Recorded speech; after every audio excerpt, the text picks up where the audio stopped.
Hello guys, இன்னைக்கு நான் பார்க்க போகிற சீஸோட பேர் 25-21 எபிசோட் 3. இதுக்கு முன்னாடி போட்ட எபிசோட்ஸ் பார்க்கலாம், பார்த்து வந்துங்க. இதுக்கப்புறம் போகிற எபிசோட் பார்க்குறதுக்கு எங்கள் சேனலுக்கு சப்ஸ்கிரைப் பண்ணி வச்சுக்கோங்க. இப்போ வாங்க வீடியோக்குள்ளே போகலாம். இப்போ ப்ரெசென்ட்டை காட்டுறாங்க. ஹீதோட பொண்ணு தூங்கிட்டு இருக்கா. அவளுக்கு சின்ன வயசு ஹீதோவில் எழுப்புற மாதிரி இருக்கு. ஆனால் இப்போ ப்ரெசென்ட் இருக்க ஹீரோ தான் எழுப்புறாங்க. அவங்க எவ்வளோ நேரம் தூங்க வெளியே வா போகலான்னு சொல்லி கத்திட்டு போகிறாங்க. அவங்க வெளியே வர பாட்டி அவள் வேலையை குயிட் பண்ணுறேன்னு சொல்கிறா. இப்போ என்ன பண்ணுறதுன்னு கேட்குறாங்க. அதுக்கு ஹீதோ, நான் சின்ன வயசாக இருக்கும்போது ஃபென்சியை குயிட் பண்ண சொல்லி சொன்னீங்க. இப்போ அவளுக்கு மட்டும் வேலையை குயிட் பண்ணக்கூடாதுன்னு சொல்றீங்க. எல்லாம் என் நேரம்னு சொல்றா. அதுக்கு அவங்க அம்மா, அவள் வேலையில பெரிய ஆள் வருவான்னு எனக்கு நம்பிக்கை இருக்கு. ஆனா அந்த டைம்ல உனக்கு ஃபென்சிங் வரவே இல்லைன்னு சொல்றாங்க. அதுக்கு ஹீதோ, நீ ஒரு நேஷனல் பிளேயர் கிட்ட பேசிட்டு இருக்கிறது மறந்துடாதீங்கன்னு சொல்றா. இப்ப திரும்பவும் 1998 வரோம். இங்க நம்ம ஹீரோ சின்ன காட்டுறாங்க. அவன் காலையில எல்லா வீட்டுக்கும் போய் பேப்பர் போட்டுட்டு அப்படியே திரும்ப வீட்டுக்கு வரான். அவன் டயர்டாகி உட்காந்துருக்க ஜெனி அந்த பக்கம் வரா. அப்பதான் அவன் போட்டு டிஷர்ட் நோட்டீஸ் பண்றா. அதுல அவங்க ஸ்கூல் பேர் எழுதிருக்கு. உடனே அவனை திரும்ப சொல்றா. அவனுக்கு ஒண்ணுமே புரியல. அதனால திரும்புறான். இப்ப ஸ்கூல்ல ஜெனி ஒரு கிளப்ல இருக்கால, அந்த கிளப்போட பேர் அதுல எழுதிருக்கு. அதை பார்த்ததும் அப்படியே ஷாக் ஆயிரா. இப்போ தன்னோட ஸ்கூல்ல தான் அவனுக்கு படிச்சிருக்கான்னு அவனுக்கு தெரியுது. அவனோட சீனியர்னு தெரியாம அவனை வேற ரொம்ப திட்டிருப்பா. உடனே அவன்கிட்ட போய் ரொம்ப மரியாதை தன்னை இன்ட்ரோடியூஸ் பண்ணிக்கிறா. அவனும் திடீர்னு இவ்வளவு மரியாதை வருதுன்னு ரொம்ப கன்ஃபியூஸ் ஆயிரான். அப்படியே இதுவும் நல்லா தான் இருக்குன்னு நினைச்சிட்டு அவனோட பேரையும் சொல்றான். அதை கேட்டு அவன் இன்னும் ஷாக் ஆயிரா. சின்ன பத்தி அவன் ரொம்ப கேள்விப்பட்டிருப்பால, ஸ்கூல்லேயே அவன் ரொம்ப பாப்புலர். உடனே அவன்கிட்ட நீங்க பணக்காரனு கேள்விப்பட்டேன்னு சொல்றா. அவனுக்கு ஒரு மாதிரி போயிடுது. அது முன்னாடின்னு சொல்றான். ஓ, எல்லாமே போயிடுச்சான்னு கேட்க அவனுக்கு இன்னொரு மாதிரி ஆயிடுது. உடனே அவன் சாரி சொல்றா. அப்படியே முன்னாடியே அவன் 6 மணிக்கு பிறகுதான் குளிக்கணும்னு சொல்லியிருப்பால, அதனால அவன் சீனியர் தெரிஞ்சதுக்கு அப்புறமா நீங்க எப்ப வேணா குளிக்கலாம், எப்ப வேணா வரலாம், உங்களை தேடி யாரும் வந்தாலும் பிரச்சனை இல்லைன்னு சொல்றா. ஆனா அவன், பரவாயில்ல, நான் எப்படி உங்க வீட்டுல வாடகைக்கு தான் இருக்கேன், சோ மரியாதை மனசுல இருந்தா போதுன்னு சொல்லிட்டு போறான். இங்க ஜிம்ல கோச் நேஷனல் டீமுக்கு செலக்ட் ஆகிறதுக்கு என்ன ப்ராசஸ் சொல்லிட்டு இருக்காங்க. இப்ப இது கிளாஸுக்கு வரா. அங்க ரீமாவை பார்த்துட்டு இவளை கிளாஸ்ல வர பாக்கணுமான்னு யோசிக்கிறா. அப்போ சோய் அவன்கிட்ட நீ ரீமா கூட ஃப்ரெண்ட்ஸ் ஆயிட்டியான்னு கேக்குறான். அவளுக்கு அப்படியே கடுப்பாகுது. இவன் வேறன்னு யோசிக்கிறா. அவங்க பேசிட்டு இருக்க ப்ரொஃபஸர் உள்ள வராரு. வந்து எல்லாரோட புக்கே எடுக்க சொல்றாரு. ஹீதோ ரீமால போய் பிராக்டிஸ்ல இருக்கிறதால புக் எல்லாம் கொண்டு வரல. அவர் ரீமா கிட்ட புக் இல்லாத பார்த்துட்டு வெளியே போய் முட்டி போட்டு நில்லுன்னு சொல்றாரு. அவளும் எந்திரிச்சு போறா. அவர் அப்படியே வேற யார்கிட்ட எல்லாம் புக் இல்லைன்னு கேட்க ஹீதோ அப்படியே கடுப்புல எந்திரிக்கிறா. அதுக்குள்ள சோ எத்தனோட புக் அவகிட்ட கொடுத்துட்டு என்கிட்ட இல்லைன்னு சொல்லிட்டு வெளியே போறான். அவளுக்கு என்ன நடந்துச்சுன்னே புரியல. இங்க வெளியே சோயும் ரீமாவும் முட்டி போட்டு இருக்காங்க. அவகிட்ட என்னோட பேர் ஞாபகம் இருக்கான்னு கேக்குறான். அவளுக்கு சுத்தமாயும் இல்ல. ஆனா அதெல்லாம் கண்டுக்காம சோயின்னு சொல்றான். அப்படியே கோல்டு மெடலிஸ்டா இருக்கிறது எப்படி ஃபீல் ஆகுதுன்னு கேக்குறான். நம்ம இந்த நிலைமையில இருக்கும்போது இந்த கேள்விலாம் அவசியம் தானு கேக்குறா. அப்போ அவளுக்கு கால் வலிக்குது. அவளுக்கு ஃபென்சிங்ல இன்ஜுரியா இருக்கும்ல. உடனே அதை பார்த்துட்டு ப்ரொஃபஸர் கிட்ட சொல்றான். அவரும் அவன் நேஷனல் டீம்ல இருக்கிறதால எந்திரிச்சு நிக்க சொல்லிடுறாரு. அவகிட்ட தேங்க்ஸ்னு சொல்றா. இங்க ஹீதோ அவனோட புக்ல நான் நேஷனல் டீம்ல செலக்ட் ஆகணும்னு கிரிக்கெட் இருக்கா. அப்ப ஜெய்னி அவனுக்கு ஒரு நோட் பாஸ் பண்றா. அதுல நான் 2 பேரும் ஒன்னா சேர்ந்து லஞ்ச் சாப்பிடலாம்னு இருக்கா. இப்ப 2 பேரும் சாப்பிட வராங்க. ரீமாவோட அம்மா நடத்துற ரெஸ்டாரண்ட்டுக்கு தான் வராங்க. ஜெனி அவகிட்ட நீ இதுக்கு முன்னாடி இங்க வந்திருக்கியான்னு கேட்க, முன்னாடிலாம் ஒவ்வொரு சாட்டர்டேயும் வருவேன், இப்பெல்லாம் வரவே தோண மாட்டேங்குதுன்னு சொல்றா. இப்ப பிளாஷ்பேக் எல்லாம் வர சீன் எல்லாம் போடுறாங்க. இப்ப அவகிட்ட நீ எதுக்கு லஞ்சு கூப்பிட்டான்னு கேட்க, உனக்கு சின்ன தெரியும்ல, அவனை பத்தி பேசதான் கூப்பிட்டேன்னு சொல்றா. அப்படியே நீ அவனோட ஃப்ரெண்டான்னு கேட்க, ஃப்ரெண்டுன்னு தான் நினைக்கிறேன்னு சொல்றா. ஜெனி அவகிட்ட அவன் எங்க வீடு தான் வாடகைக்கு தங்கியிருக்கான், அதனால ஏதோ தைரியத்துல ரொம்ப மரியாதைலாம் பேசிட்டேன், இப்பதான் அவனோட சீனியர்னு தெரிஞ்சது, எனக்கு ரொம்ப பயமா இருக்குன்னு சொல்றா. ஹீதோ கிட்ட அவனை பத்திலாம் பயப்படாத, சில டைம் பைத்திய மாதிரி பேசுவான், மத்தபடி ரொம்ப நல்லவன் தான் சொல்றா. இப்ப கட் பண்ண ஜின்னியோட தம்பியை காட்டுறாங்க. அவங்க நிறைய பர்கர் வாங்கின இடத்துக்கு வந்திருப்பாங்க. அப்போ அவனோட தம்பியை புள்ளி பண்ணான்னு சொன்னால, அவங்க எல்லாரும் அங்க வராங்க. அங்க அவனை பார்த்து திரும்ப புள்ளி பண்ண ஆரம்பிச்சிடறாங்க. ஹீரோ தான் வந்து தடுக்கிறான். அவனை பார்த்து அவங்க பயந்துறாங்க. அவங்க கிட்ட இனிமே இந்த மாதிரி பண்ணீங்கன்னா உங்க பேரண்ட்ஸ் கிட்டயோ டீச்சர்ஸ் கிட்ட எல்லாம் சொல்லிருக்க மாட்டேன், என் கையாலே கொண்டுடுவேன்னு சொல்றான். அவங்க அப்படியே பயந்துறாங்க. அவங்க எல்லாம் போனதும் அவனோட தம்பி நீ அப்படிலாம் பண்ணிடக்கூடாது, அவங்க கிட்ட எல்லாம் சண்டையை வளர்த்துட்டே போனா நமக்கு தான் பிரச்சனைன்னு சொல்றான். அதுக்கு அவங்க கோமா அவங்க எல்லாம் பார்த்தாலும் எனக்கு கடுப்பாவது, அப்படியே கொல்லணும் போல இருக்கு, இதை விட என்ன வேற என்ன பண்ண சொல்றேன்னு கேக்குறான். உடனே உன தம்பி முதல்ல நீ இவ்வளவு கோபத்தை நிறுத்துன்னு சொல்றான். ஹீரோ அப்படியே காம் ஆயிட்டு சரி வேற ஏதாவது இருக்கான்னு கேக்குறான்.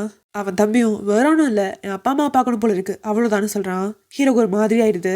இப்ப எல்லாரும் ஜிம்ல பிராக்டிஸ் பண்ணிட்டு இருக்காங்க. அப்போ ஒரு பொண்ணு ஓடி வந்து 12 ஹவர்ஸோட அடுத்த பார்ட் ரிலீஸ் ஆயிடுச்சுன்னு சொல்றா. ஃபுல் ஹவுஸா இதோட ஃபேவரட் காமிக் புக். அது கேட்டுதான் ரொம்ப சந்தோஷமாயிரா. ரீமாக்கும் அந்த காமிக் புக் ரொம்ப பிடிக்கும். அதனால அதை வாங்குறதுக்காக உடனே ஒரு புக் ஷாப்புக்கு ஓடுறா. அங்க அது ஏற்கனவே தீர்ந்துருச்சுன்னு சொல்லிடுறாங்க. அவ அப்படியே சேடா வந்துட்டு இருக்கா.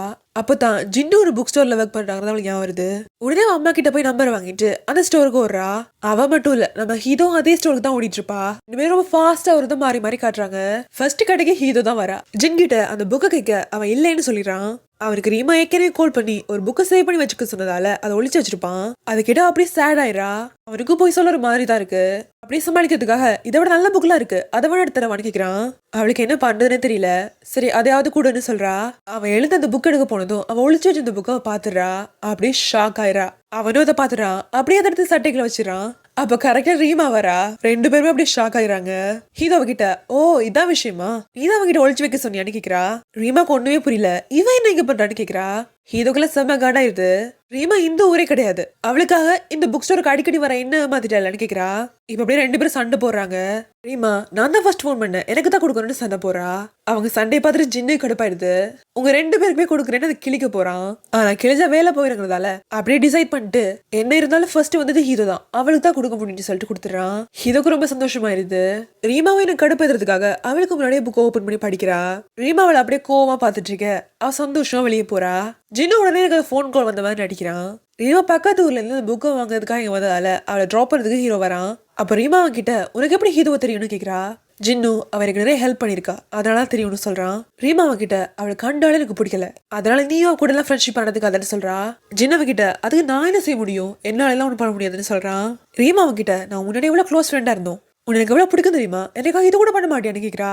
இப்ப அவங்க 2 பேரும் முன்னாடி மீட் பண்ண வீடியோ எல்லாம் காட்டுறாங்க. ஜின்னு கிட்ட முன்னாடியா, அப்போ இப்ப இல்லையா, எங்க படம் எல்லாம் போனதால இப்ப உங்க ஃப்ரெண்ட்ஷிப் இல்லைன்னு ஆயிடுச்சா, உனக்கு முன்னாடி என்னெல்லாம் பிடிக்காது, என்னோட கார் தான் பிடிக்கும்னு சொல்றான். அவ முதல்ல அப்பெல்லாம் இல்லைன்னு சொல்றா. அவளுக்கு ஒரு மாதிரி ஆயிடுது. இங்க கட் பண்ணி ஹீரோவை காட்டுறாங்க.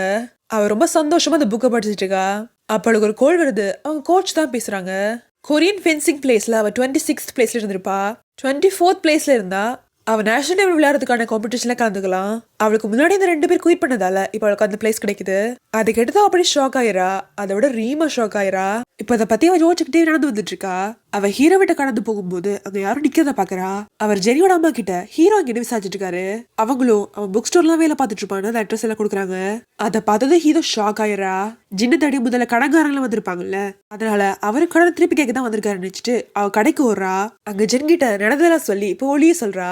அவருக்கும் ஒன்னும் புரியல, அப்படியே பின்னாடி போலிச்சுக்கிறான். அப்போ ஜின்னு தடி வந்தவர் அந்த கடைக்கு வராரு. அவர் ஜின்ன பத்தி விசாரிக்க இதோ இங்க நான் மட்டும் தான் வேலை பாக்குறேன், வேற யாரும் இல்லைன்னு சொல்லி அவர் அனுப்பிடுறா. அவர் ரொம்ப டிசப்பாயிண்ட் ஆகி போறாரு. அவர் போனதுக்கு அப்புறம் தான் ஜின் வெளியே வரான். இப்ப 2 பேரும் சேர்ந்து ஒண்ணா வீட்டுக்கு வராங்க. அப்படியே அவகிட்ட நேஷனல் டீம்ல செலக்ட் ஆகிற குவாலிஃபைஸ்ல அவ செலக்ட் ஆயிருக்காங்கன்னு சொல்றா. அவனும் ரொம்ப சந்தோஷப்படுறான். அவ அப்படியே பாய் சொல்லிட்டு கிளம்புறா. ஜின்னோட வீட்டுக்கு முன்னாடி ஒரு சின்ன நோட் இருக்கு. அதை எடுத்து பார்த்துட்டு அப்படியே ஓட ஆரம்பிச்சிடறான்.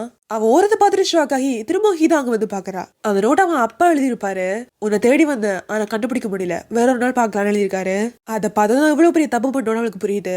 அவன் அப்பாவை தான் கடன்காரன்னு தப்பா நினைச்சிருப்பா. உடனே அவளு ஓடுறா. எல்லா இடத்துக்கும் போய் அவன் அப்பாவை தேடுறா. இங்க ஜின் நேரா பஸ் ஸ்டேஷனுக்கு போறான். அவன் எல்லா இடத்துலயும் தேடிட்டு இருக்க ஒரு பஸ்ல அவர் போறத பாத்துறான். உடனே ஓடி போய் அந்த பஸ் நிறுத்துறான். அவரும் இறங்கி வராரு. அப்படியே 2 பேரும் மீட் பண்ணிக்கிறாங்க. அவங்க அப்பா கிட்ட ரொம்ப எமோஷனலா நான் என்ன பண்ணியாச்சு நம்ம குடும்பத்தை திரும்ப சேர்த்துருவேன், நம்ம எல்லாம் ஒரே இடத்துல முன்னாடி மாதிரி சந்தோஷமா இருக்கலாம்னு சொல்றான். அவரும் அதை கேட்டு எமோஷனல் ஆயிராரு. அதுக்கு மேல அங்க இருக்க முடியாதுனால அவங்கிட்ட பாய் சொல்லிட்டு அந்த பஸ்லயே போயிடாரு. அவர் அனுப்பி வச்சுட்டு ஜின் சேடா பஸ்ல வந்துட்டு இருக்கான். அப்போ ஜன்னல் வழியா ஹீரோவை பாக்குறான். அவளுக்கு அவன் அப்பாவை போய் பார்த்தெல்லாம் தெரியாது. சோ இன்னும் தேடிட்டே இருக்கா. அவ எல்லா இடத்தும் ஓடி ஓடி தேடினால ரொம்ப களைச்சு போயிருப்பா. அவ போடுற ஷூஸ் எல்லாம் அறந்திருக்கும். அவ அப்படியே விழ போக அவன் போய் பிடிச்சுக்கிறான். அவகிட்ட ஏன் அப்படி பண்ணிட்டு இருக்க, உன் காலுக்கு ஏதாவது ஆயிருந்தா நீ காம்படிஷன்ல வர கலந்துக்கணும்னு சொல்றான். அவ சாரின்னு சொல்றா. அவ சாரிலாம் சொல்ல வேணாம், நான் அப்பாவை மீட் பண்ணிட்டு சொல்ல அவ சந்தோஷத்தை அழவே ஆரம்பிச்சிடறா. இப்ப 2 பேரும் உட்காந்து பேசுறாங்க. அவ ரொம்ப நேரமா தேடினதால வேற ஒரு ஊருக்கே வந்திருப்பா. உன் அப்பாவை எங்கே பார்த்தேன்னு கேட்க பஸ் ஸ்டேஷன்லன்னு சொல்றான். முதல்ல பஸ் ஸ்டேஷன்ல தான் போய் தேடி இருக்கணும்ல, எனக்கு தான் அறிவே இல்லைன்னு சொல்றா. இப்ப கட் பண்ண இது நேஷனல் டீம்ல செலக்ட் ஆகிறதுக்காக ட்ரைனிங் பண்ண வந்திருக்கா. அவ கோச்சும் அவளுக்கு ரொம்ப ஹார்டா ட்ரைனிங்லாம் கொடுக்குறாங்க. அப்படியே அவகிட்ட ஃபென்சிங் டான்ஸ் ஆடுற மாதிரி தான், அதனால நான் சூஸ் பண்ற பாட்டுக்கெல்லாம் நீ ரொம்ப நல்லா ஆடணும்னு சொல்றாங்க. இவ எல்லா ட்ரைனிங்கும் ஒழுங்கா பண்ணிடுறா. டான்ஸ் மட்டும் தான் அவளுக்கு வரல. கோச் பர்சனலா ஹீரோக்கு ட்ரைனிங் கொடுக்குறது ரீமாக்கு பிடிக்கல. அதனால கோச் கிட்ட ஏன் இப்படி பண்றீங்கன்னு கேக்குறா. அதுக்கு அவங்க கிட்ட வந்து கேட்டா அதனால நான் பண்றேன், இங்க வேற யாருமே கேட்கல, அதனால பர்சனலா அவங்க கிட்ட ட்ரைனிங் கொடுக்கல, இதை தவிர வேற எதுவும் கிடையாதுன்னு சொல்லிட்டு போறாங்க. இப்ப நைட் ஃபுல்லா ஹீரோ ரீமா ட்ரைனிங் பண்ணிட்டே இருக்காங்க. அப்ப அவங்களோட சீனியர் அங்க வராங்க. அவங்களுக்கு தன்னை விட யாரும் அதிகமா ட்ரைனிங் பண்ண பிடிக்காது. அதனால ரீமா கிட்ட கோமா எத்தனை வாட்டி சொல்லியிருக்கேன் நைட்ல எல்லாம் ட்ரைனிங் பண்ணக்கூடாதுன்னு, ஒரு கோல்டு மெடல் வாங்கிட்டா சீனியர் மேல மரியாதை போயிடுமான்னு கத்துறா.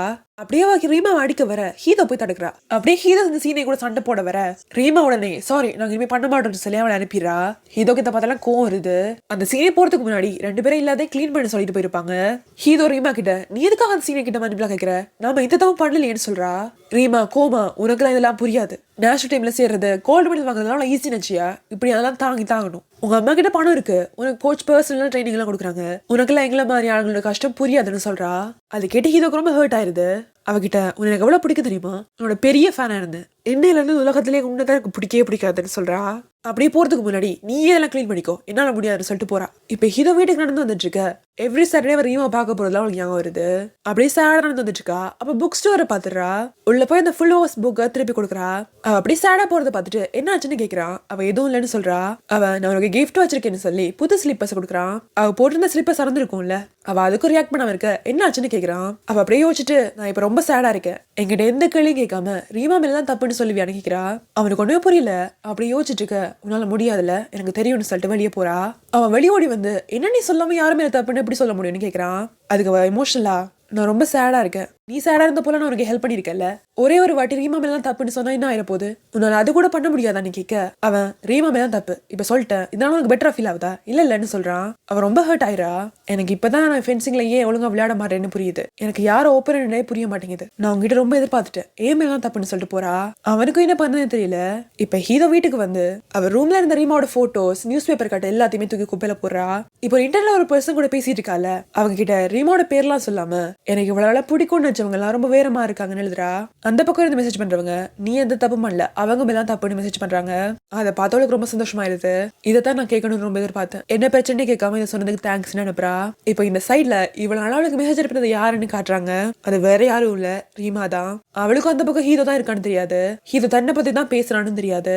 இந்த ரிவீலோட இந்த எபிசோட முடிச்சிடறாங்க. ஓகே காய்ஸ், அடுத்த வீடியோல பார்க்கலாம். அதுக்கு முன்னாடி வீடியோக்கு லைக் பண்ணி சப்ஸ்கிரைப் பண்ணி வச்சுக்கோங்க. பாய் பாய்.